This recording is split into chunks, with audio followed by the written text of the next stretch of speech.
नमस्कार दोस्तों, आप सभी का स्वागत है हमारे ऑनलाइन प्लेटफार्म हिंदी एकेडमी पर। और आज हम लोग भारतीय संविधान से संबंधित राज्यों के गठन के क्रम को याद करने का प्रयास करेंगे। और यहाँ से अक्सर परीक्षाओं में राज्य के क्रम को पूछ लेता है कि कौन सा राज्य किसके बाद या कौन सा राज्य किस सन में गठित हुआ है। तो बड़े सामान्य से प्रश्न हैं और बड़ी सामान्य सी भूल और इसको थोड़ा सा ध्यान न देने के कारण यहाँ गलती हो जाती है।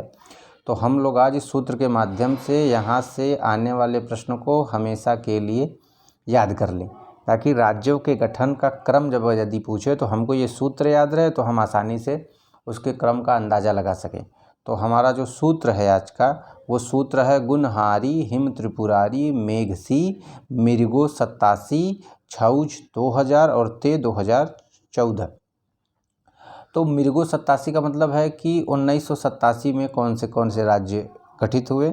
छौज 2000 का मतलब है कि 2000 में कौन से राज्य गठित हुए। और ते यानी 2014 में कौन से राज्य गठित हुए। तो आइए सूत्र की व्याख्या देख लेते हैं कि गुणहारी हिम त्रिपुरारी मेघसी। तो ये सूत्र की व्याख्या हमारी है कि गुण यानी गु से गुजरात, तो गुजरात 1960 में गठित हुआ है। न से नागालैंड 1963 में। हरि से हरियाणा 1966 में। ही से हिमाचल 1971 में। और म से मणिपुर, त्र से त्रिपुरारी से त्रिपुरा और मेध से यानी मेघालय। तो ये तीनों राज्य जो हैं 1972 में गठित हुए हैं। और अगला सी से सिक्किम 1975, मृगो यानी मिजोरम अरुणाचल प्रदेश और गोवा 1987 में।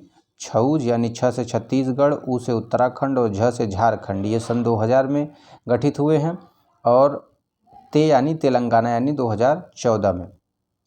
तो यदि आप सिर्फ इतना याद कर लेते हैं कि गुजरात 1960 में गठित हुआ है, तो उसके बाद 2014 तक के तेलंगाना के गठन तक राज्यों का सन जो है आपको याद करने की ज़रूरत नहीं है। यदि उसके बाद गुजरात के बाद कोई राज्य पूछ लेता है कि यदि इस तरीके से प्रश्न कर ले कि हिमाचल प्रदेश कब गठित हुआ, तो हिमाचल प्रदेश यदि कब गठित हुआ और उसका सन आपको याद नहीं है, ठीक है, और 4 ऑप्शन दिए हुए हैं, तो आपको पता है कि हमारा सूत्र क्या है कि गुणहारी हिम।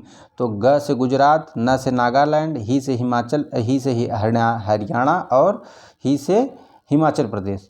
तो यानी कि चौथा क्रम है राज्य में हमारा हिमाचल प्रदेश, तो 1971 में। तो आसानी से आप इस सूत्र के माध्यम से आप राज्यों के गठन का क्रम आसानी से याद कर सकते हैं। तो इस सूत्र को बार बार आप देख लीजिए, 2-3 बार लिख लीजिए और आराम से आप लोग यहाँ से राज्यों के गठन के क्रम को हमेशा के लिए याद कर सकते हैं।